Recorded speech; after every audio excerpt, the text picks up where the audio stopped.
What are some words to describe God? Big, invisible, powerful, Father, Jesus' dad, King, Almighty, awesome. We have a lot of great words to describe God, but you know what? The truth is that God is too big to put in a box. God is beyond our understanding, beyond our imaginations.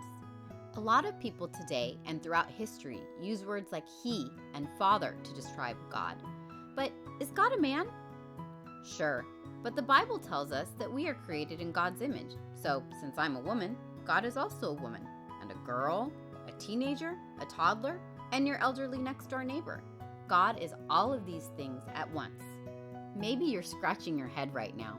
Don't worry, we don't have to spend all our time trying to imagine what God looks like.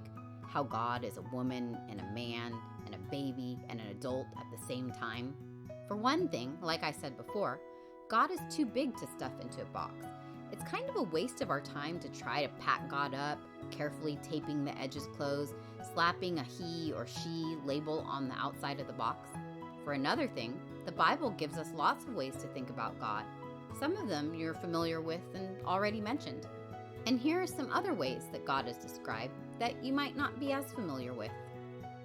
Woman, mother, mother hen. God is a woman in labor.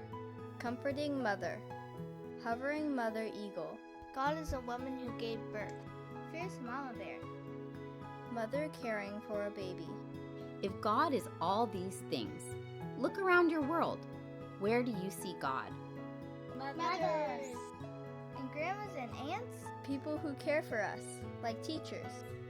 doctors and nurses, People who create and labor to bring things into the world. Like artists and musicians? Or engineers and builders. People who feed us? Yes, farmers and chefs. People who protect us? like my older sister, A crossing guard. People who comfort us? like my daddy. Or even my baby brother? Through all these people and in all these ways, God is mothering us.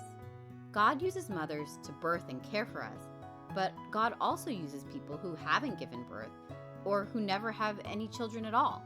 Sometimes God protects us with our own mama bears, or sometimes people step into our lives to be the mama bears that our own mothers couldn't be. Some of us have more than one hen taking us under her wings. And for some of us, whenever our mother eagle can't hover by our nest and takes off, just like in nature, the daddy eagle steps in to do the jobs of feeding and caring. Mothering is godly, and I'm not just saying that because it's Mother's Day. Because it's Mother's Day, this is what I'm saying. Think of all the people you know who do exactly the things the Bible says that mothers do. Create, labor, feed, protect, comfort. They probably are all different, and they are all reflections of God. Some of them are moms, and some of them aren't. Some of them are women, and some of them aren't. Some of them are adults, and some of them are kids, just like you.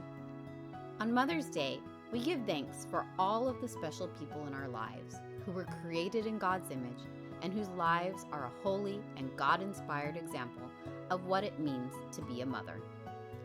And as you go out into your daily lives, whether you're a boy, a girl, 93, 3, or somewhere in between, whether you want to have kids one day or not, think about how you can be a reflection of Mother God in all the places you go and for all the people you meet.